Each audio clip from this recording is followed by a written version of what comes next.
de la Asociación de Profesionales que analizan los fenómenos y naturales y la gestión de riesgo.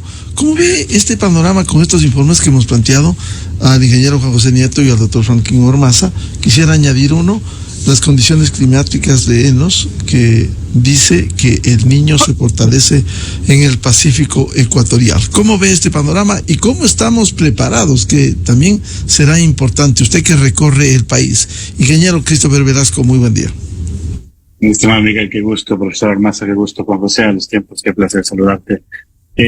Yo primero comparto plenamente con lo que ha dicho el profesor. Yo creo que las narrativas del 3.4, digamos que es del fenómeno global sobre el tema del niño, han dado mucha lógica de comunicación, mucha lógica de información o desinformación también.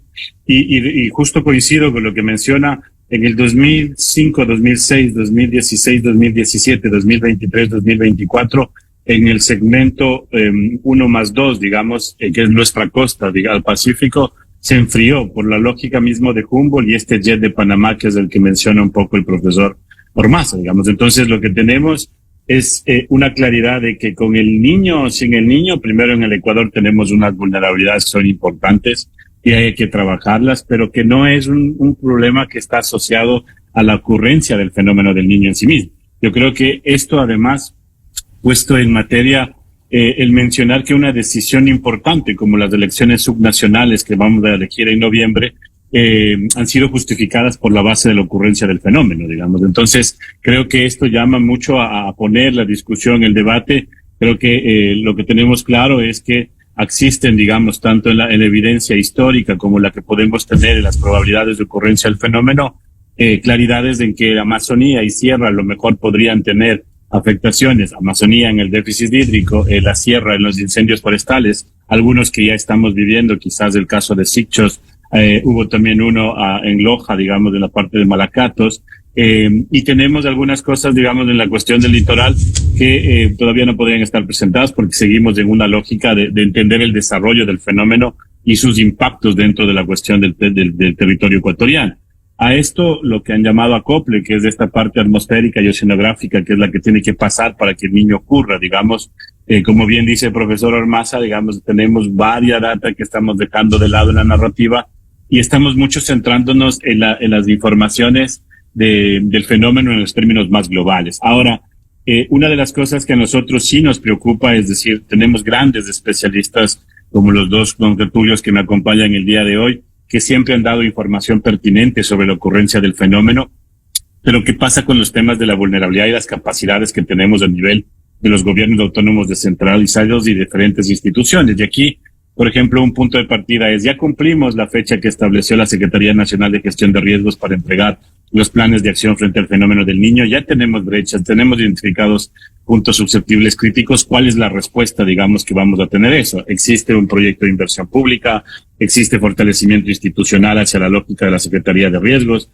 existe, digamos, una cuestión de ampliar en el BEDE, digamos, algún programa, algún servicio que permita que los municipios puedan tener algunos recursos sobre el tema. ¿Qué es lo que vamos a hacer en la articulación? Ahora mismo, tomando un caso que no tiene nada que ver con el tema del niño, como el que ha pasado en Zamora, por ejemplo, ¿cuál es el nivel de articulación que estamos teniendo? ¿Por qué no estamos dando un funcionamiento más sistémico a la lógica de los riesgos y no solamente desde el Comité de Operaciones de Emergencia, sino también, por ejemplo, desde lo que debería ser el Comité de Reducción de Riesgos, de lo que debería ser el Comité de Recuperación, Reconstrucción, de las diferentes instancias que están en ley y en reglamento? Y esto nos lleva a plantearnos cuál es el plan de acción que tenemos frente al fenómeno del niño, porque el señor presidente de la República el día de ayer, o antes de ayer, creo, emitió un decreto ejecutivo sobre el que saca el plan de seguridad, y en ese decreto da algunas acciones específicas de la Secretaría Nacional de Gestión de Riesgos, repitiendo una práctica que creo que es un poco equívoca, digamos, fijar al riesgo sobre los temas de seguridad pública o del Estado, seguridad ciudadana, es un poco limitado en la parte del enfoque más reactivo, que creo que desde el 2007 hemos intentado sacar, pero un poco hacer sistemas anticipatorios de toma de decisiones, comprender el fenómeno, trabajar la reducción del riesgo, trabajar la transferencia del riesgo, trabajar la rehabilitación, la reconstrucción, necesita, digamos, de otro tipo de paraguas que debería estar sobre la planificación, que debería estar sobre los temas del cambio climático, la sostenibilidad, y creo que eso es lo que vincularía, digamos, para que la institucionalidad del país tenga mucha más capacidad de poder adaptarse, por un lado, a los temas del cambio climático, por el otro lado, reducir los riesgos presentes y futuros y tomar sistemas anticipatorios de toma de decisiones, como bien lo ha planteado el profesor Ormaza. Digamos, nosotros tenemos experiencia histórica de lo que ha implicado el Niño en el Ecuador, principalmente en la lógica del 97, por ejemplo, también del 87, en el sentido de que estamos hablando casi del 15% del Producto Interno Bruto, digamos. Entonces, al final, esto en términos de números, ¿qué pasa en la cadena productiva del cacao, del camarón, del arroz, diferentes, digamos, productos no petroleros que son las que están ayudando un poco a sostener la macroeconomía del país? ¿Qué pasa con el tema vial? Hoy mismo estoy en Manabí, el recorrido terrestre, digamos, de desplazamientos de Quito. Tenemos afectaciones de la vía significativas, digamos. Entonces, ¿qué estamos haciendo en esos preparativos que necesitamos frente a esta potencial ocurrencia? Es decir, si la narrativa es que va a ocurrir un fenómeno en las características que los plantea un poco las instituciones del Estado, cuáles son, digamos, los elementos y los recursos con los que estamos contando para que esos preparativos sean efectivos.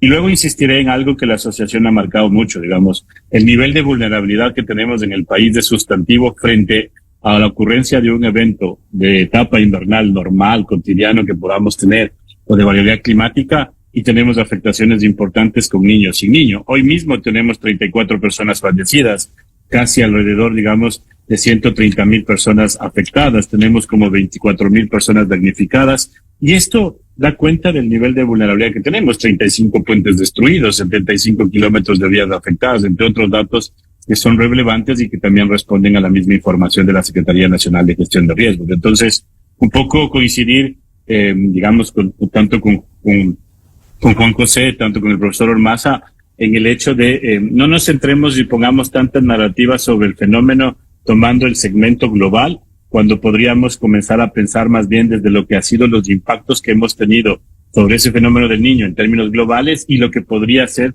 la potencial ocurrencia en términos de recursos, preparación, que creo que es lo que más necesitamos ahora, y más aún cuando tenemos un proceso eleccionario que va a generar una transición en los gobiernos locales de 6 meses, que va a ser más o menos de noviembre a mayo, ¿no? El acto administrativo solicitado por la Secretaría lo han cumplido todos los gobiernos locales, nacionales, provinciales y cantonales.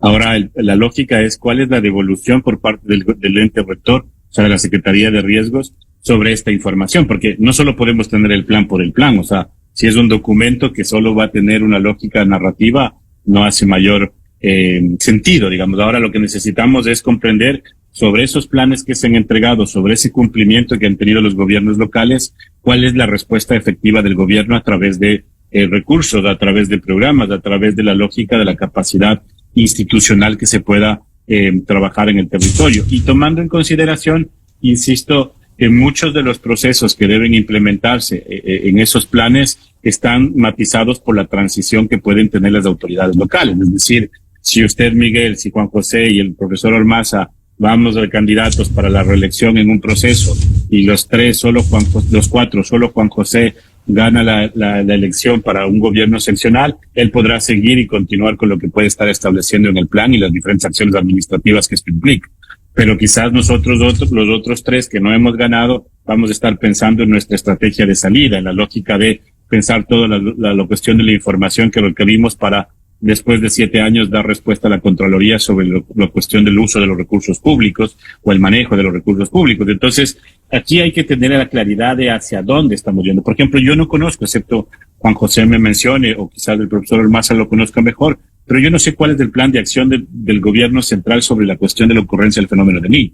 O sea, si me dice con claridad, el plan de acción dice que tenemos 4 ejes, 20 actividades, y sobre esas 20 actividades tenemos el involucramiento de estas instituciones, de estos actores, creo que podría ser muy relevante poder organizarnos. Y creo que ese plan, si es que existe en la construcción de un borrador, de una versión, los planes de acción que han sido entregados serán los insumos importantes para que podamos tener ya, digamos, una respuesta efectiva. Yo, por lo menos, me congratulo de tener ya un plan de seguridad ciudadana, digamos, que tanto se anunciaba el plan Fénix, no lo conocía, digamos, y ahora tenemos un plan al 29, me parece que ya por lo menos orienta en algunas líneas, en algunos sentidos, cuál va a ser el quehacer del Estado y en qué nos podemos sumar las diferentes instituciones y actores de la sociedad civil, academia, el sector privado, entre otros, ¿no?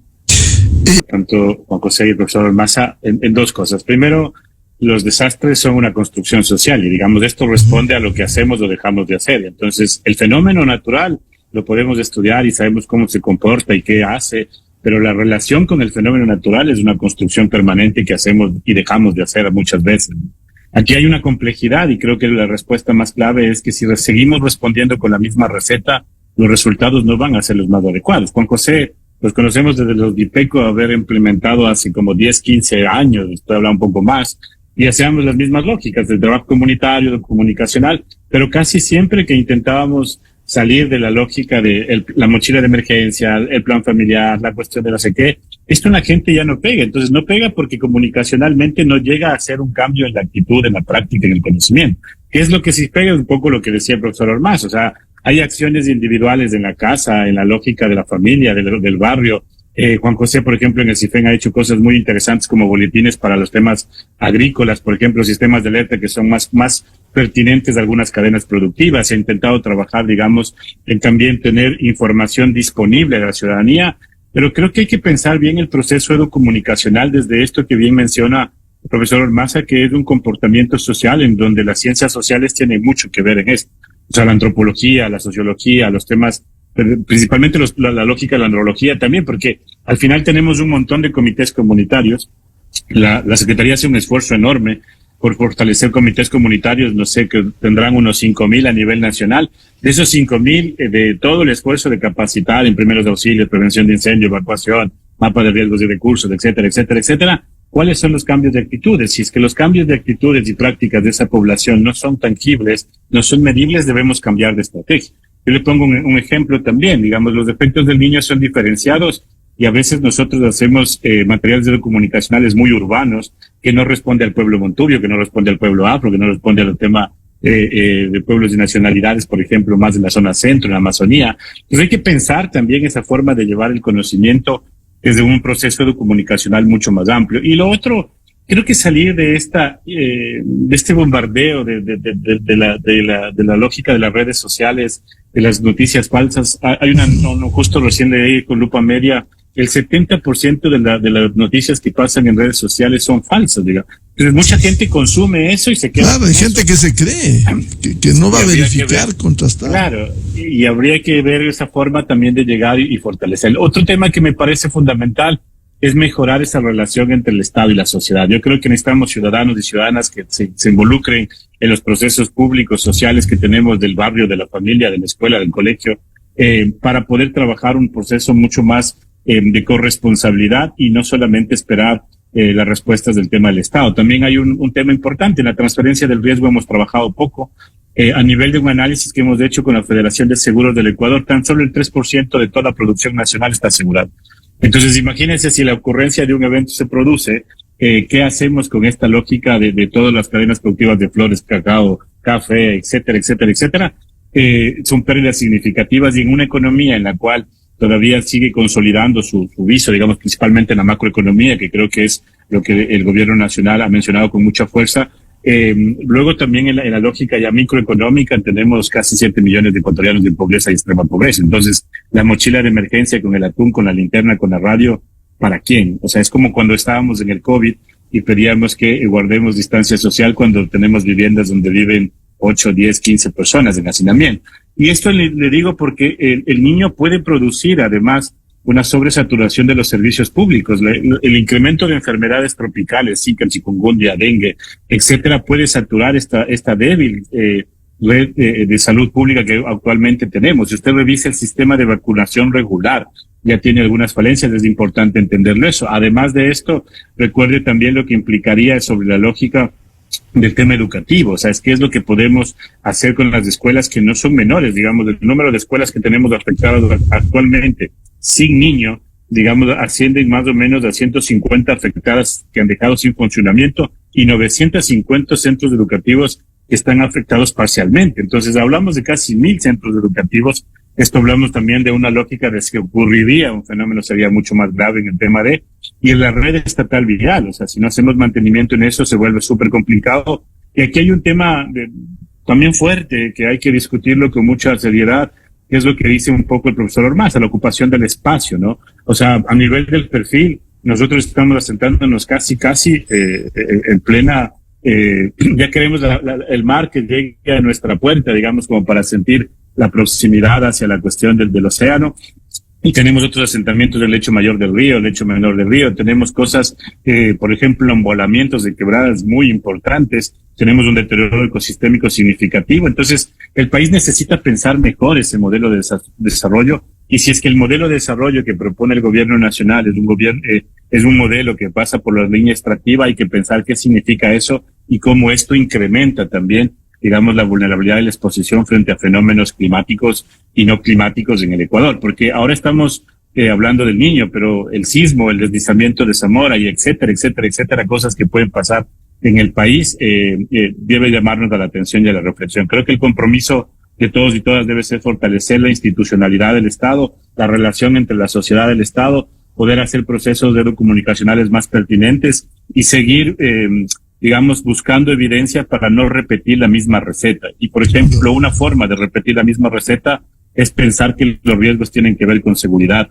y no tienen que ver con cambio climático, no tienen que ver con planificación, no tienen que ver con productividad, no tienen que ver con el desarrollo mismo. La gestión del riesgo no es atender emergencias, es pensar la sostenibilidad de los modelos de desarrollo, y creo que estamos a tiempo también para poder contribuir en las decisiones que se puedan tomar y hacer un ejercicio, digamos, corresponsable como el que venimos haciendo las diferentes personas que están hoy aquí, desde la academia, desde el CIFEN, desde la asociación, que creo que lo que buscamos es un país que sea mucho más saludable, seguro y sostenible, ¿no? Con un fenómeno del Niño en desarrollo